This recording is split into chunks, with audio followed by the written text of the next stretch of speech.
Very good morning అండి. నిన్న తిరుపతిలో ఇండియా టుడే ఎడ్యుకేషన్ సదస్సు జరిగిందండి. ఆ సదస్సులో జగన్మోహన్ రెడ్డి గారు కూడా పాల్గొన్నారు.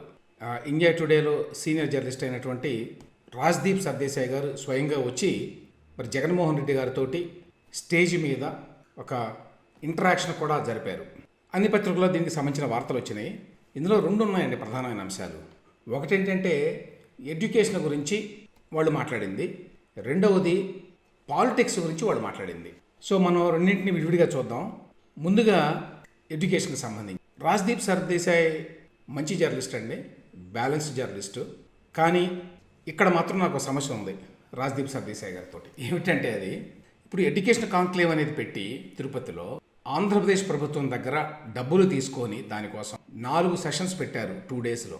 ఈ 4 సెషన్స్లో ఒక సెషన్లో జగన్మోహన్ రెడ్డి గారు పాల్గొన్నారు. మిగతా 3 సెషన్స్ కూడా ఆంధ్రప్రదేశ్లో జగన్మోహన్ రెడ్డి గారి ప్రభుత్వం ఏ విధంగా మరి గొప్ప మార్పులు తీసుకొస్తోంది విద్యారంగంలో అనే అంశాల గురించి మాట్లాడారు. జగన్మోహన్ రెడ్డి గారు ఈ మధ్యకాలంలో ఏంటంటే ఒక champion of reforms in the education sector అన్నట్టుగా ఒక ప్రొజెక్షన్ ఇచ్చుకుంటున్నారు. దానికి సంబంధించి చాలామంది చేత మాట్లాడిస్తున్నారు కూడా. జగన్మోహన్ రెడ్డి గారు చాలా విప్లవాత్మక మార్పులు తీసుకొస్తున్నారు విద్యారంగంలో ఆంధ్రప్రదేశ్లో. అందులో భాగంగానే ఈ కార్యక్రమం అంతా జరిగింది. ఎప్పుడైతే ఇండియా టుడే వారు ఈనాడు లెక్క ప్రకారం అయితే 4,20,00,000 రూపాయలు ఈ 2 రోజుల సదస్సుకి వాళ్ళు పే చేశారు ఏపీ గవర్నమెంట్. అది తీసుకొని మీరు మాట్లాడారో సహజంగానే మీరు క్రిటికల్గా మాట్లాడలేరు. కాబట్టి ఇందులో ఎక్కువ టైము జగన్మోహన్ రెడ్డి గారిని పొగడ్డానికి సరిపోయింది రాజ్దీప్ సర్దేశాయ్ గారికి. గవర్నమెంట్ ఏం చెప్తోందో whatever the government claims in the education sector అన్నమాట, అచీవ్మెంట్స్ అవన్నీ వాస్తవాలు అన్నట్టుగా తీసుకొని వాటి గురించి మాట్లాడారు. అందులోనే మీరు డబ్బులు తీసుకొని మాట్లాడారు కాబట్టి దానికి క్రెడిబిలిటీ ఉండదు, ఫస్ట్ పాయింట్. రెండవది ఇందులో ఉన్నటువంటి అంశాలు చూడండి. ఈ అంశాలు ఏమిటంటే ఏమన్నారు రాజ్దీప్ సర్దేశాయ్ గారు? ఒకటి, మీరు బ్రహ్మాండమైన మార్పులు తీసుకొస్తున్నారు విద్యారంగంలో, కానీ దానికి సంబంధించి ఎక్కడా మాట్లాడలేదు, బయటకు వచ్చి అసలు ఇంటర్వ్యూలు కూడా ఇవ్వలేదు, నేషనల్ మీడియాలో కూడా మీరు పెద్దగా ఇవ్వలేదు. అంటే మీరు మీ పనే మాట్లాడాలి, మీరు మాట్లాడాల్సిన అవసరం లేదు అని చెప్పి అనుకుంటున్నారా అని ఒక పాజిటివ్ టోన్ తోటి మాట్లాడారు.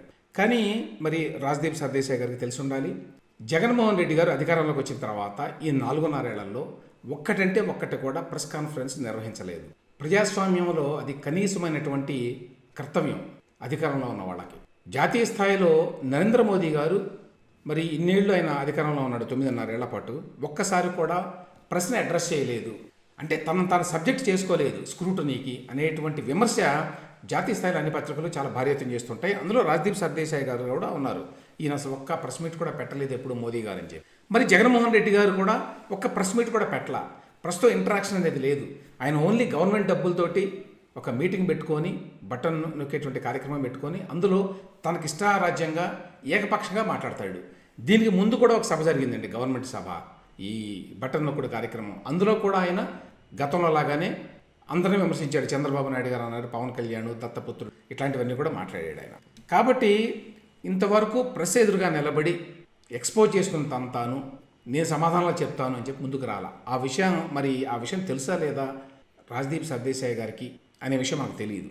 అంటే చాలా విషయాలు వీళ్ళకి తెలియవండి. సహజంగానే జాతీయ స్థాయిలో జర్నలిస్టులు కాబట్టి ఈ రాష్ట్రాల్లో జరిగేటువంటి అంశాల గురించి లోతైన అవగాహన ఉండదు, అంతవరకు అండర్స్టాండబుల్ అనుకోండి. రెండవది, ఇంత మాట్లాడారు కదా ఎడ్యుకేషన్ గురించి, ఏవో చాలా చేస్తున్నారు. ఐబీ ఇంటర్నేషనల్ బ్యాక్లరేట్ ఏదో ఉన్నది, ఒక పెద్ద, అది ఒక విధానం అన్నమాట స్కూల్ ఎడ్యుకేషన్. అవన్నీ పట్టుకొస్తున్నారు, బైజూస్ని పట్టుకొచ్చారు కాంటెంట్, అలాగే ట్యాబ్లెట్స్ ఇస్తున్నారు పిల్లలకి, ఇట్లాంటివన్నీ మాట్లాడారు. ఇంగ్లీష్ మీడియం పెడుతున్నారు, అది పెద్దది కదా. నాడు నేడు పేరుతోటి కొన్ని చేశారు అని. ఇందులో 2 విషయాలు ఏంటంటే, ఒకటి, నాడు నేడు పేరుతోటి జగన్మోహన్ రెడ్డి గారు బహుశా కొంత మంచి చేసి ఉండొచ్చు ఎడ్యుకేషన్ రంగంలో. మరి పాత భవనాలన్నీ కొట్టేసి గవర్నమెంట్ స్కూల్స్ని వాటి యొక్క రూపురేఖలను మార్చేసాము అని చెప్పుకుంటున్నారు. అయితే ఆబ్జెక్టివ్గా ఎంత మారింది ఏమిటి అనే విషయం మనకు తెలియదు. అందులో నిజంగా జరిగి ఉండొచ్చు, జరిగి ఉండకపోవచ్చు. ఎందుకంటే థర్డ్ పార్టీ అసెస్మెంట్ లేదు ఇందులో ఎక్కడ. ప్రభుత్వం వాళ్ళు చెప్పుకుంటున్నారు. ఇప్పుడు ఇండియా టుడే లాంటి వాళ్ళు వచ్చి వాళ్ళు ప్రభుత్వం ఏది చెప్తే అది చిలక పలుకులాగా పలుకుతున్నారు, తెలియదు ఒకటి. రెండవది, ఒక్కటి తీసుకోండి మీరు, ఆంధ్రప్రదేశ్లో ఎడ్యుకేషన్ ఎట్లా ఉంది అని అర్థం చేసుకోవడానికి. ఆంధ్రప్రదేశ్లో లిటరసీ లెవెల్స్, అక్షరాస్యత శాతం అండి, జాతీయ స్థాయిలో అన్నిట్లో మనం చాలా జాతీయ స్థాయి సగటు కంటే ఎక్కువ ఉంటాం జనరల్గా. మరీ అంత వెనకబడిన రాష్ట్రం కాదు ఏపీ గతంలో. కానీ లిటరసీ లెవెల్స్లో మనం ఎప్పుడు వెనకబడే ఉన్నామండి. జగన్మోహన్ రెడ్డి గారు ఈ టైంలో కూడా మనం ఎంతున్నామో తెలుసండి, 67% అక్షరాస్యత ఆంధ్రప్రదేశ్లో. జాతీయ స్థాయిలో సగటు 77%. అంటే జాతీయ స్థాయి కంటే 10% తక్కువ.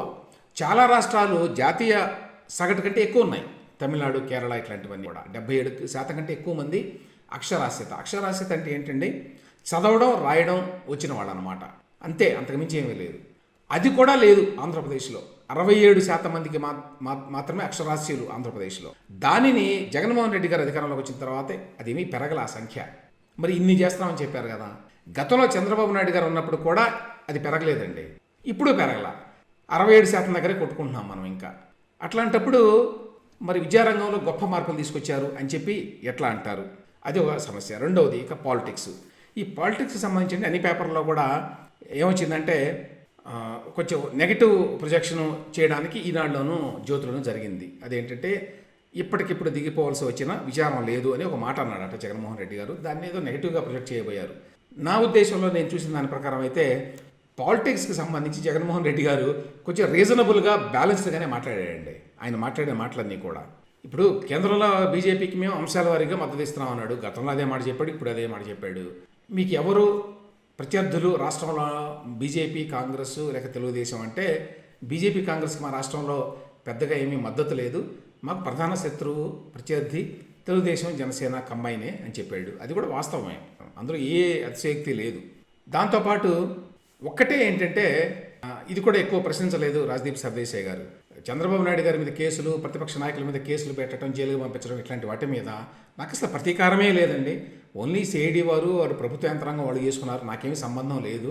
ఒకవేళ ఏదైనా కావాలని చేస్తే కోర్టులు కూడా మరి ఆయన్ని 50 రోజులు జైల్లో పెట్టినాయి కదా అని చెప్పి జగన్మోహన్ రెడ్డి గారు అంటే దాన్ని కూడా ప్రశ్నించాల రాజ్దీప్ సర్దేశాయ్ గారు. అయ్యా, ప్రభుత్వం మీది, కేసులు పెట్టేది మీరు, కాబట్టి మీకేమీ సంబంధం లేదని అనడం కరెక్ట్ కాదు. రెండవది, మీరు కేసు పెట్టినప్పుడు కోర్టు ఏం చేయలేదు. కోర్టు మీరు పెట్టిన కేసును తీసుకోవాల్సిందే ప్రభుత్వం. తీసుకొని ముందైతే జైలుకు పంపించాలి. వాళ్ళు విచారించి ఇదిగో ఈయన నేరస్తుడు, దోషి, ఈయన తప్పు చేశాడు అని కనుక తీర్పిస్తే అప్పుడు చూడండి కోర్టులు కూడా తీర్పిచ్చినాయి అని చెప్పొచ్చు. కోర్టులు ఆయనకి బెయిల్ ఇవ్వనంత మాత్రాన, మీరు జైలుకి పంపిస్తే అడ్డుకోనంత మాత్రాన కోర్టులు మీరు చేసినటువంటి ఆరోపణలను అంగీకరించినట్టు కాదు. ఆ రకమైన ట్విస్ట్ చేస్తే జగన్మోహన్ రెడ్డి గారు దాని గురించి కూడా ప్రశ్నించలేదు రాజ్దీప్ సర్దేశాయ్ గారు అనేది కూడా నా అభ్యంతరం అండి. అదర్వైజ్ నేను హ్యాపీగా దిగిపోతా, ఒకవేళ ప్రజలు కనుక ఓటేయకపోతే నేను చాలా చేశాను అని చెప్పి ఆయన అనడం, అందులో పెద్ద తప్పు పట్టడానికి నాకేమీ కనిపించలేదండి. అది ఒక రకంగా కొంత హ్యూమిలిటీతోనే ఆ మాట అన్నాడు అని చెప్పని అనుకోవాలి. అదేదో నిరాశలో కూరుకుపోయాడు జగన్మోహన్ రెడ్డి అని అయితే నేను భావించటం వల్ల. సో ఓవరాల్గా ఏంటంటే తిరుపతిలో జరిగినటువంటి ఈ ఎడ్యుకేషనల్ కాంక్లేవ్ ఏదైతే ఉందో అది స్పాన్సర్డ్ కాంక్లేవ్. కాబట్టి అందులో ఎడ్యుకేషన్ గురించి మాట్లాడినవన్నీ కూడా పైనే చాలా సూపర్ఫిషియల్. ఇక పొలిటికల్ విషయానికి వస్తే ఓవరాల్గా జగన్మోహన్ రెడ్డి గారు కొంత రీజనబుల్గానే మాట్లాడాడు అని చెప్పి అనుకుంటున్నాను. ఎప్పుడు చెప్పే కొన్ని అబద్ధాలే చెప్పాడు ఆయన, అంతకుమించి కొత్తగా చెప్పిన అబద్ధాలు ఏమీ లేవు అందులో.